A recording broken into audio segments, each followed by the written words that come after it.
no matter what happens, one side is going to delegitimize the other and declare that this election was completely illegitimate unless it was a blowout. And maybe they will blame Jill Stein, Hamas, and the left if Donald Trump somehow wins. Maybe they will blame Brianha Joy Gray directly, and she's here right now.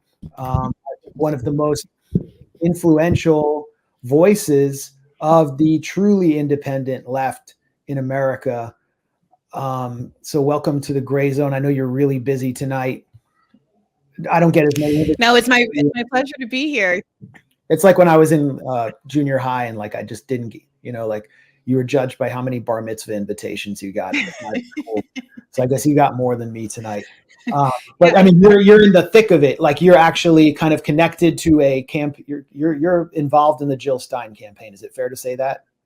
I mean, not in any formal sort of a way, but look, I know it's a sort of a thorny and weird place to be in as someone who sometimes wears a hat that's more akin to journalist or pundit, and then also does opinion news and is very vocal about her analysis of the current political situation. And, I wrestled with it, but at the end of the day, anybody who listens to my podcast knows that we've been on basically a 4-year saga of prodding and probing these arguments about working within the Democratic Party to see if there's any validity to it. I did not come to this in bad faith. But the consequence of that analysis over the last 4 years has been that it is an impossibility. You don't change the Democratic Party changes you. And frankly, my work on the Bernie 2020 campaign as part of what has led me to this conclusion. So for me to pretend like I'm not a supporter of third parties would be to sort of disingenuously hide the ball from the audience. So for me, the only question was really which third party candidate to get behind. And there were a lot of lovely options. I think Claudia de la Cruz is amazing. I was optimistic about Cornel West, particularly when he was partnered with the Green Party. But at the end of the day, Jill Stein was the best fit, in large part because I do believe strongly in trying to build, as difficult as it is, an alternative party in the United States of America that can be a genuine adversarial force against the corporate duopoly. So what's the theory of change here? Because the Greens in general, and Jill Stein in particular, are getting hammered and accused of assisting in this campaign to elect fascism. And they're also being accused directly by we could even watch one of the attack ads and just get your response to it from the DNC. But they're being accused of basically being astroturfed by the Trump campaign. I want to get your response to this ad, and then maybe you can explain what the theory of change is here in light of the Gaza genocide and a looming war with Iran, which obviously has been sponsored by the Democrats and the Biden-Harris administration. Obviously, Democrats want to leave no stone unturned, and the Democratic National Committee even has this new ad about the danger of the undervote or those who may vote for Jill Stein. Just like 3% of the vote. Take a look. Jill Stein, Green Party candidate for president. So why are Trump's close allies helping her? Stein was key to Trump's 2016 wins in battleground states. She's not sorry she helped Trump win. That's why a vote for Stein is really a vote for Trump. Jill Stein, I like her very much. You know why? She takes 100% from them. I'm Kamala Harris, and I approve this message.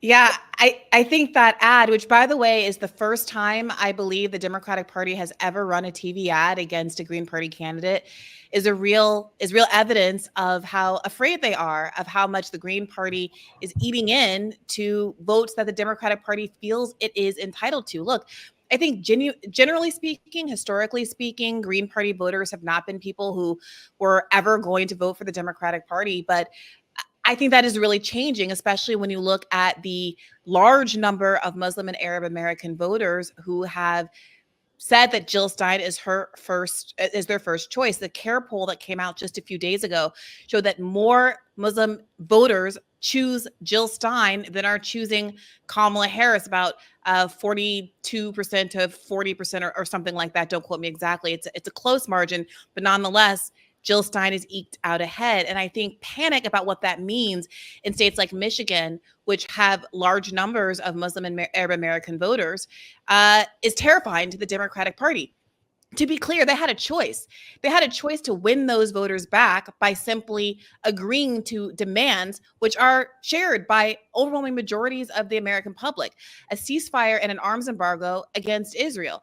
But the Democratic Party chose AIPAC donors. It chose its allegiances to the state of Israel as it commits to genocide over defeating Donald Trump. And if in fact Kamala Harris loses this election, it's because the Democratic Party prioritized Israel over defeating what they say is an existential threat to democracy. Yeah, Israel, or prioritized pro-Israel donations, pro-Israel donors. Aaron, I don't know if you want to jump in here. Yeah, Bree, great to see you. It's been a while. Good to see you too. I know it has been a while.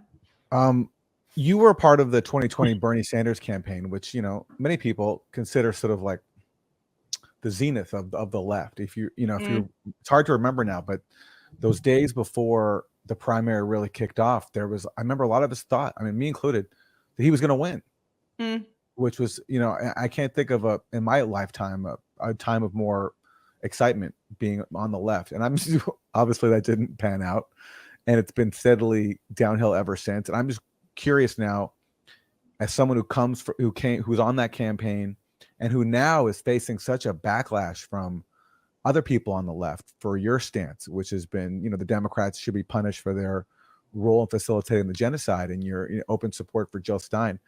What are your thoughts right now on the state of the left and its future?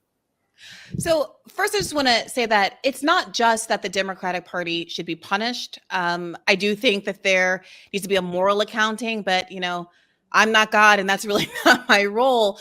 I do think, though, it's deeply dangerous for Democrats to have been told by Democrat-aligned groups like Uncommitted, to have been told by breakaway groups like Abandon Biden and then Abandon Harris, that votes could be earned if they took a popular approach, which is to say not continue to arm and facilitate a genocide. They did not move an inch. Some on the left have pretended like Kamala has softer language or that her tone is modulating in ways that are meaningful, but there has been absolutely no difference between Kamala Harris's policy and Joe Biden's policy on this issue.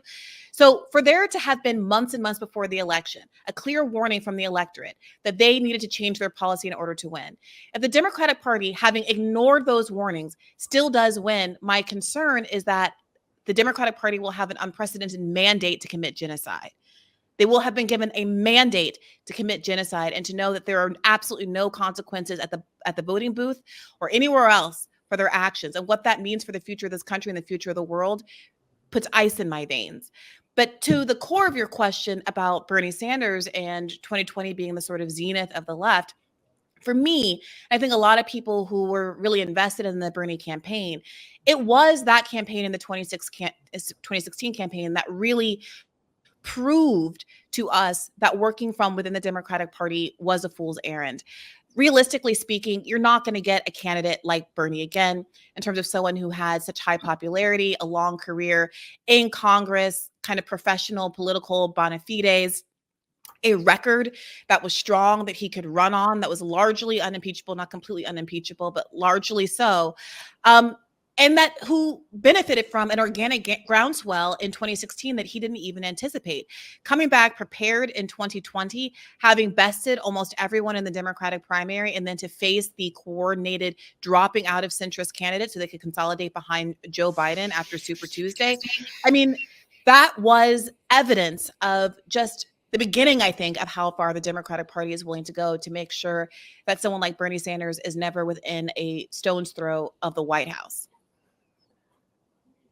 Yeah, it was the beginning of a slow motion coup, which we've seen play out through the coronation of Kamala, who was, you know, obviously a creation of the media in some of the same ways Donald Trump was, except that Trump actually had to win hard fought elections. This is the first real election she's had to actually win. And, you know, there's the same sense of entitlement that Hillary had, which is why there's this attack on the Green Party.